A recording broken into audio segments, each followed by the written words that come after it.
Merci de prendre le rendez-vous pour cette nouvelle session de l'actualité. Mesdames, Messieurs, bonsoir. Tout de suite, les titres de ce journal.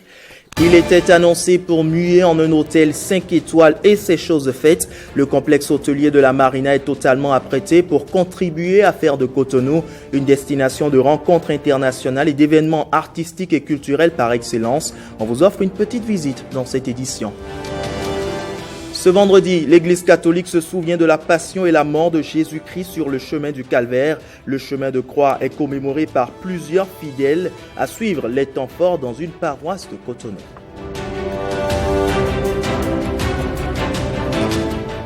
Et puis, des clés pour se découvrir afin de mieux porter ses intentions avec courage. Voilà le contenu d'un nouvel opus sur le marché littéraire béninois.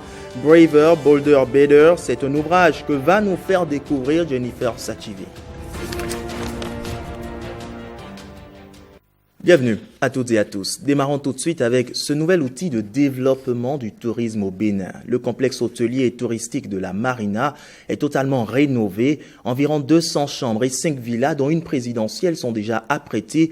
L'infrastructure force l'admiration et répond aux aspirations des autorités de doter le Bénin d'outils de haut standing dans le contexte de la mondialisation. Jérôme Rungbo et Edmond Rungbo y ont déjà fait un tour. Ils nous offrent un petit aperçu.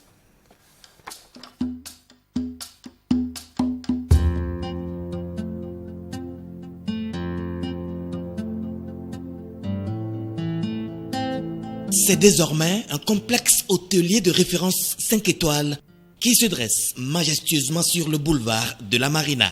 Bâti sur les ruines de Sheraton Sofitel, il comprend tout d'abord un hôtel en forme serpentée de 200 places. The structure of the hotel we can describe in two ways. One way is that we make the shape of an S, that we gave the shape of like a scaling of a snake. Dans la structure de l'hôtel, on a le hall d'accueil, qui est une partie traversante de l'hôtel, parce que ça donne aussi bien sur la Marina, ça donne aussi sur l'océan Atlantique.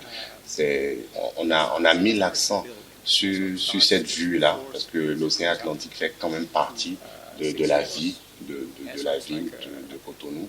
Donc cet accent-là a été ramené dans la structure de l'hôtel. Tout ce qui accompagne, les commodités qui accompagnent un hôtel 5 étoiles. Donc on a un restaurant, on a des salles de réunion, on a 200 chambres.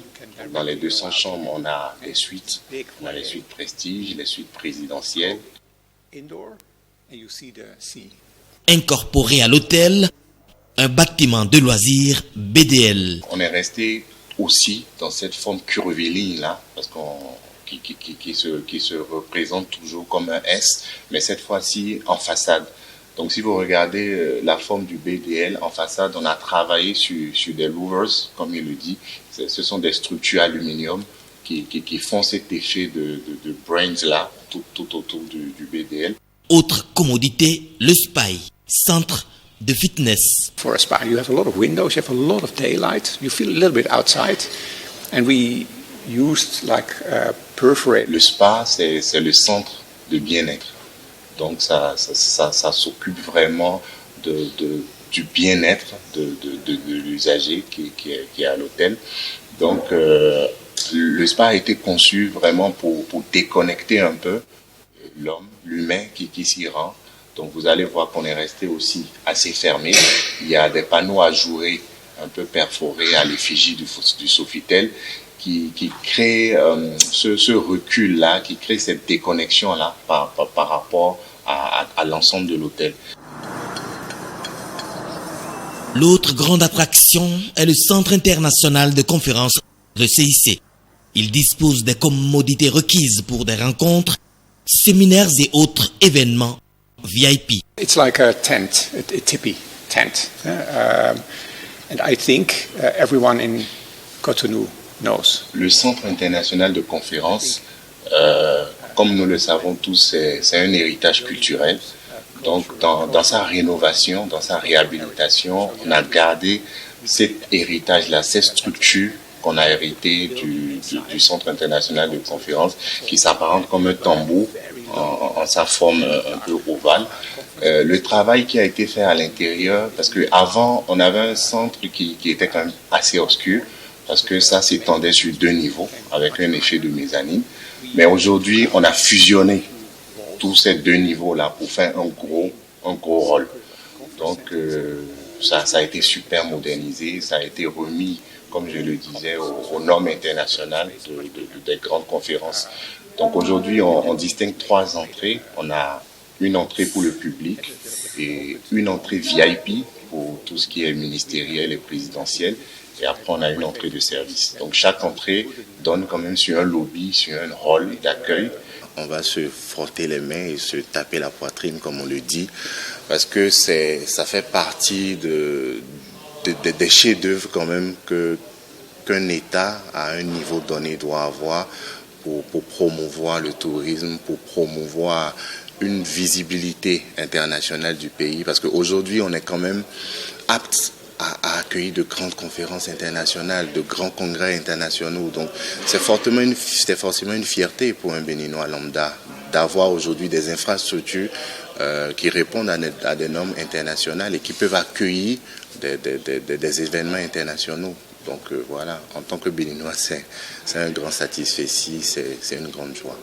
Le complexe hôtelier de la Marina porte la marque d'un Bénin rénové, capable de grands attraits touristiques et ouvert sur le monde. Et si ce complexe hôtelier de la Marina est un fruit d'un investissement de plusieurs milliards de francs CFA, la préoccupation pour l'heure reste sa gestion. Le gouvernement opte pour la création d'une société afin de l'exploiter. La décision est prise en Conseil des ministres ce mercredi. Les précisions dans cet élément de Jérôme Rongba. Le complexe hôtelier de la Marina, c'est la marque d'une transfiguration qui n'a rien de comparable à son ancien état. Le gouvernement du président Patrice Talon, ne faisant rien à moitié ou encore moins avec amateurisme, c'est une fois encore illustré dans la promotion de l'art et de l'esthétique.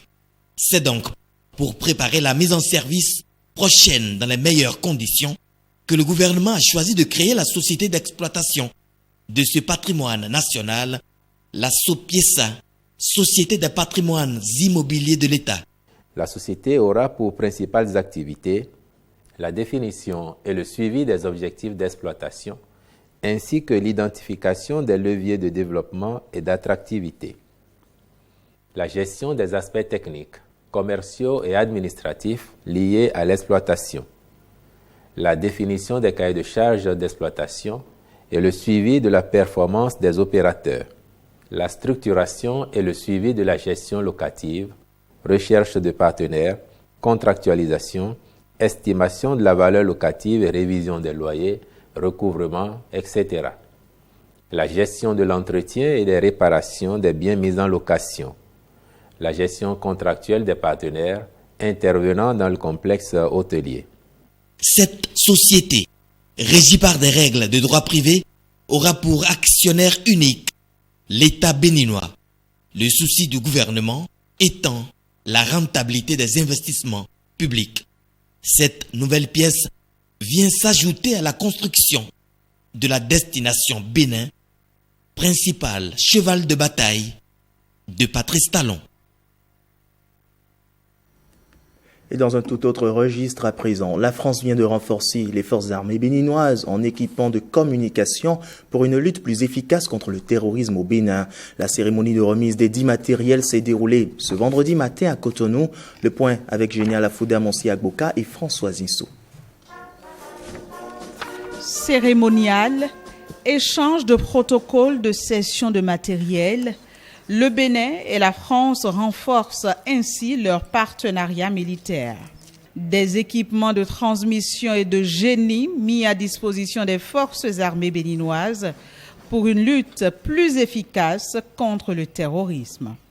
En effet, après plusieurs attaques complexes où plusieurs de nos hommes et des populations civiles ont été, hélas, victimes d'engins explosifs improvisés en 2021 et 2022, la nécessité de mieux faire face à ce nouveau défi s'est clairement fait sentir. De même, avec les élongations que nous impose notre dispositif au nord du pays, l'urgence d'un système de communication performant et efficace s'est révélée. Les matériels de transmission et de génie que nous réceptionnons de la coopération française viennent subséquemment et à point nommé. C'est donc le moment pour moi de souligner encore une fois la vitalité de la coopération militaire entre la France et le Bénin, mais surtout entre les forces armées béninoises et celles de France.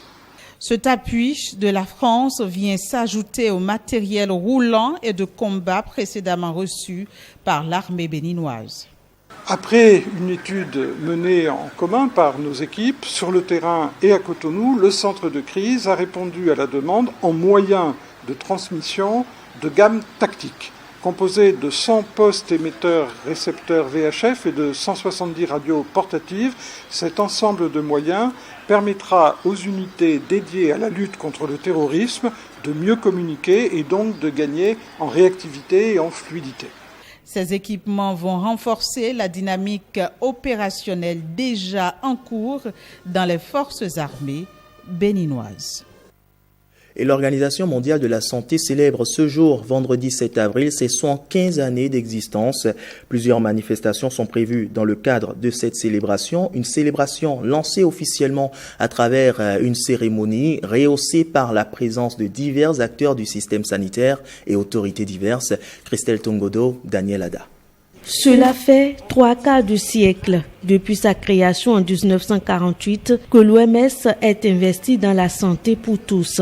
Ce moment de convivialité, l'OMS le partage avec ses nombreux partenaires, tous présents à cette cérémonie commémorative des 75 ans de l'organisation. Faire le point des succès enregistrés, des défis à relever et se projeter dans le futur pour plus d'actions fortes, ainsi se décline l'ordre du jour. Les acquis obtenus au niveau mondial sont énormes et les progrès enregistrés dans les États membres ont été extraordinaires, avec des éradications et éliminations de maladies en vue de protéger les populations et de sauver les vies de millions de personnes grâce à la vaccination, à la disponibilité en médicaments sûrs et de qualité, efficaces, l'adaptation et l'application des normes et directives de l'OMS, ceci en vue d'un meilleur accès aux services essentiels de santé de qualité.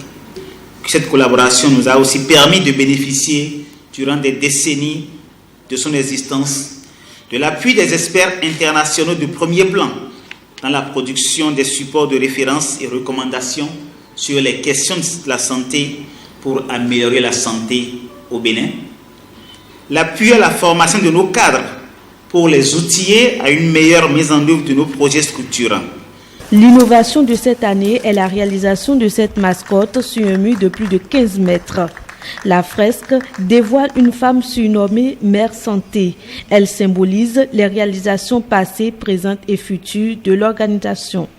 Nous devons continuer à travailler ensemble pour renforcer les systèmes de santé en revitalisant les soins de santé primaires, améliorant la couverture sanitaire universelle, lutter contre les maladies épidémiques et non transmissibles. Nous devons également promouvoir la prise en compte des déterminants sociaux de la santé par l'éducation de la santé et l'adoption de modes de vie sains pour prévenir les maladies. 75 ans de l'OMS, ce sont 50 ans au service de l'amélioration de la santé au Bénin. L'institution compte maintenir le cap pour les 75 prochaines années.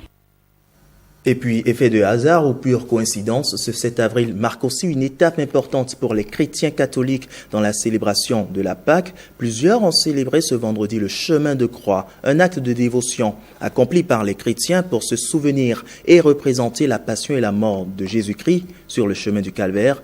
Une équipe de notre rédaction s'est rendue à la paroisse de l'église Bon Pasteur de Kadiaou pour le constat. Suivons plutôt.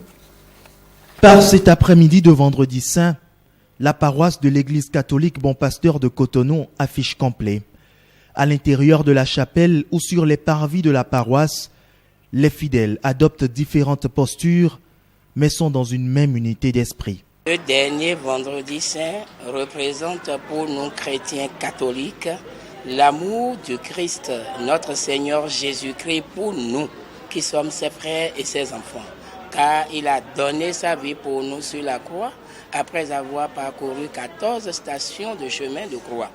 Un chrétien catholique qui a foi que Jésus a fait un chemin pour sa vie, pour sauver sa vie, et qu'il est derrière Jésus pour faire la même chose, son intérêt, c'est de souffrir avec Jésus. C'est à cause de lui que Jésus a souffert ainsi. Il faut que lui souffre pour partager les souffrances de Jésus avec lui. Seigneur Dieu, accueille favorablement la prière dans laquelle je me suis efforcé de suivre avec vénération. Après le partage des souffrances avec Jésus, les prières sont formulées pour une transformation de cœur, d'âme et d'esprit. On espère être ressuscité en tout. Je vais être ressuscité pour une vie nouvelle. Avec cette célébration, c'est un nouveau départ. Et celui qui autrefois était dans la misère et dans la lèpre du péché, il y a maintenant de l'espoir. Nous sommes devenus un homme nouveau, une femme nouvelle. Alors vivons en enfants de Dieu, vivons en ceux et celles qui maintenant sont remplis de désirs du ciel. Après ce chemin de croix, les yeux sont rivés sur le dimanche pour célébrer la résurrection du Christ. Mais avant, les fidèles vont procéder à la consolation de Marie ce samedi.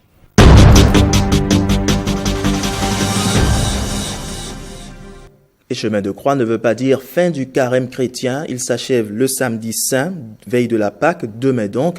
Pendant ce temps, le jeûne musulman, lui, va s'achever vers la fin du mois d'avril. Jeûne, on en parle. Comment s'achève-t-il chaque jour? Que faut-il comprendre par rupture du jeûne, abstention et abstinence? Un tour fait dans 2 confessions et nos reporters nous ont ramené une moisson pour le dossier société de la semaine. Patrick Diosso, Brice Menaï, Esther Amessiga.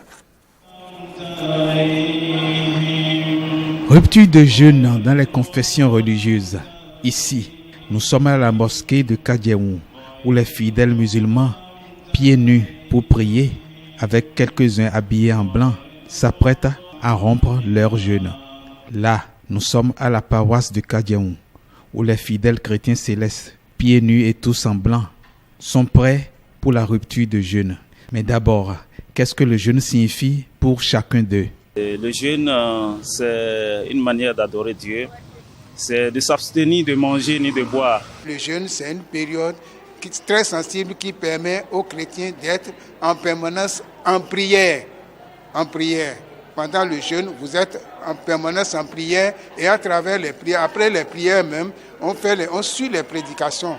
On fait des exposés sur certains thèmes. Ensuite, comment se fait le jeûne? De quelle heure à quelle heure? Le jeûne commence à partir de 0h au sein de l'église du christianisme céleste et termine à 19h. Une période bien déterminée de 5h30 en finissant de manger et de rester en jeûne jusqu'au soir, 19h, 19h05, 19h03 par là. Et puis, de quel âge à quel âge peut-on ou ne peut-on pas observer le jeûne? Disons à partir de 7 ans jusqu'à une catégorie donnée d'âge, comme les vieux, à partir de 75, 79 et autres, on leur permet quand même de faire une portion de jeûne. C'est-à-dire qu'ils ne font pas le jeûne en plein temps. Ils peuvent faire demi-journée. Mais quant aux autres, à partir de 7 ans, un mineur peut le faire selon, ça dépend de l'organisation au sein de chaque foyer, de chaque famille. Un jeune homme, jeune femme qui ont la force, l'énergie de jeûner peut commencer par observer le jeûne. Mais déjà qu'il a un âge qui a été donné, l'âge adulte, dès que l'homme est mature, est adulte, et il est obligatoirement de commencer à observer le jeûne du mois de Ramadan. Raison pour laquelle les enfants à partir de 8 ans, 10 ans, 11 ans, on les habitue tout doucement à accomplir cet acte vraiment spirituel qui est très important dans la vie d'un croyant. La rupture de jeûne, quelles en sont les étapes? Nous lançons dans le micro, on dit Bismillah. Donc nous lançons que chacun peut rompre le jeûne. Là, et si ce n'est pas le thé, de l'eau chaude, ou bien des dattiers, ou bien de l'orange, et des fruits, il faut rompre le jeûne. C'est conseillé par les dates. Le prophète Mohammed, sallallahu alayhi wa sallam, avec bénédiction d'Allah sur lui, il rompait le jeûne par les dates et avec du thé. Pour le premier jour, vous devez commencer le jeûne. Vous mangez à partir de ce soir à 20h ou 21h. Vous ne resterez vous allez garder votre jeûne jusqu'à 19h le lendemain. Si le jeûne c'est l'abstention nutritionnelle. N'est-ce pas aussi l'abstinence sexuelle et l'absence parolière? Tous les parties composantes de l'être humain doivent jeûner. Savoir aussi, l'acte charnel, c'est interdit pendant le jour du mois de Ramadan. Mais dès que vous rompez, si tu es marié, l'acte est permis. Ce n'est pas tout le mois de Ramadan, ce n'est pas tous les 29 ni les 30 jours qui est interdit. Mais au cours de la journée du jeûne, c'est interdit. Mais après la rupture, c'est permis. Tout chrétien digne et qui est prêt pour jeûner, l'abstinence sexuelle fait partie des interdits même du jeûne. S'il est proscrit de se plier aux désirs, loisirs et plaisirs mondains, il est prescrit de prier pour l'élixir divin.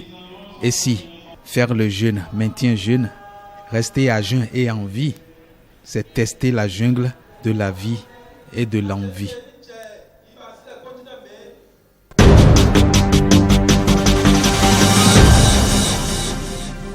Merci à Patrick Yossou pour toutes ces précisions. Puisqu'on parle de mois du Ramadan, intéressons-nous à cette action de la Fondation Malek Rassoul.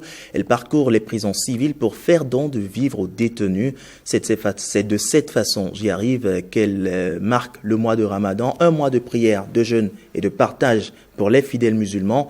Ghislain Poguet a suivi plusieurs membres dans l'accomplissement de cette bonne œuvre. Voici le point.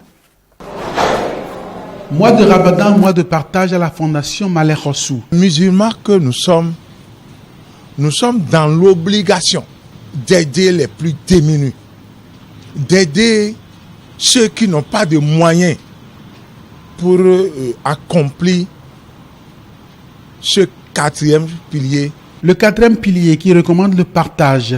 Cette année, la Fondation Malek Rassoul vise les prisons civiles, Misrete, Cotonou, Lokossa, Ouida, Abomey et Parakou. Une initiative qui trouve écho favorable chez les jeunes. Ce que la Fondation est en train de faire aujourd'hui, c'est inédit. Et nous allons continuer à le faire. Toute la jeunesse, des gens qui sont jeunes comme moi, doivent prendre l'exemple pour savoir que ce que Dieu nous a donné, c'est pour partager.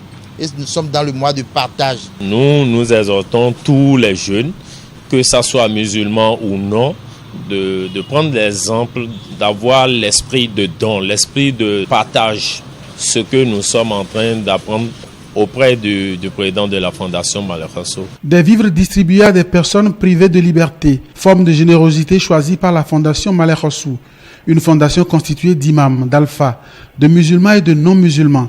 Le président de la Fondation Malek Rassoul, lors d'une des nombreuses cérémonies officielles qu'il a organisées, a invité tous ceux qui peuvent faire comme lui à le faire. Intéressons-nous à présent à cette signature de convention d'accord de financement entre la Fondation des savanes ouest-africaines et l'Agence française de développement. Cet accord va participer à financer des actions de protection de la biodiversité que mène la Fondation des savanes ouest-africaines dans le complexe que partage le Bénin avec le Burkina Faso et le Niger. Les précisions avec Ghislain Poguet. Échange de parapheurs entre partenaires après signature d'une convention. Une convention d'accord de financement entre la Fondation des savanes ouest-africaines et l'Agence française de développement.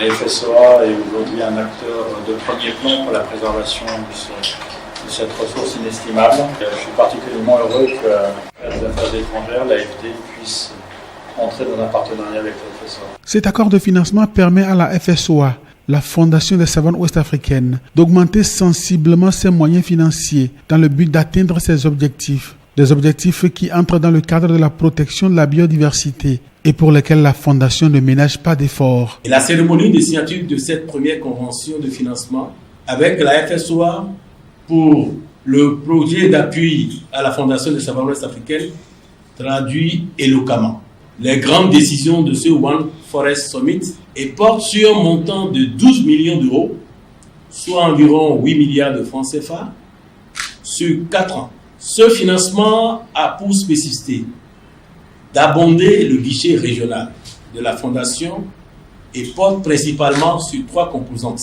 Les actions périphériques du WNN, la dotation du guichet régional et l'appui à la régionalisation. La convention d'accord de financement qui vient d'être signée couvre des actions de la Fondation des savanes ouest-africaines au Bénin, au Burkina et au Niger. Avant nous, les Allemands se sont décidés à contribuer à la FSOA et donc nous les rejoignons, et ils nous ont tracé la voie. Vous avez l'illustration d'un travail que nous faisons en équipe d'Europe et surtout en partenariat avec le Bénin. Cette signature intervient alors que les pays membres de la FSOA traversent une crise sécuritaire. Les effets de cette crise sur les réserves nécessitent la mise en œuvre de processus de protection par un mécanisme de financement durable.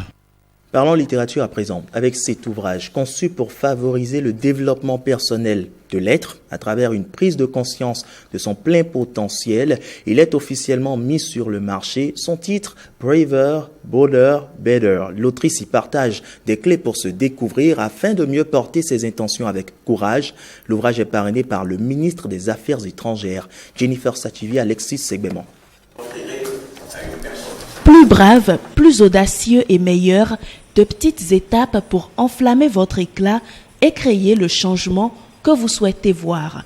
Ainsi se traduit cette forte citation qui sert de titre pour cet ouvrage de développement personnel. À travers 331 pages, l'autrice incite chacun à transcender toute forme de barrière et révéler le meilleur de lui. Nous avons aussi cette possibilité d'utiliser notre soft power béninois, mais ça commence d'abord ici, chez nous. Cela commence par la valorisation de nos plats, nos musiques, nos monuments et investir à construire dans nos enfants, nos jeunes et nous-mêmes un sentiment de fierté afin qu'ils puissent parler de leur nation et de faire connaître ce pays que nous aimons tant. À ses côtés, pour faire de ce rêve une réalité, le ministre des Affaires étrangères a parrainé l'ouvrage. Par cet acte, il entend célébrer le talent de l'autrice, mais aussi encourager la jeunesse béninoise à oser. Il faudrait que nous apprenions désormais à célébrer le béninois, à aimer ce que le béninois produit, où qu'il soit, en Nouvelle-Zélande, aux États-Unis, en Inde, au Maroc, aux Pays-Bas. Le béninois a écrit quelques lignes qui impressionnent. Mais c'est notre rôle, dans le ministère de la diaspora, de le faire savoir. Et je suis persuadé, parce que la parole, c'est comme des graines, seeds, qu'on ensemence. Ça transforme les gens. Je suis sûr qu'au moins un jeune, après la session d'ici, dira, mais au fond, je réfléchis aussi. Je peux écrire, ou alors je peux m'améliorer pour pouvoir écrire un jour. Voilà qui lance officiellement l'ouvrage. Il est désormais donc disponible sur le marché béninois et à l'international. C'est sur cet élément que nous mettons un terme à ce journal. Merci de nous avoir suivis. Excellente suite des programmes sur la télévision nationale.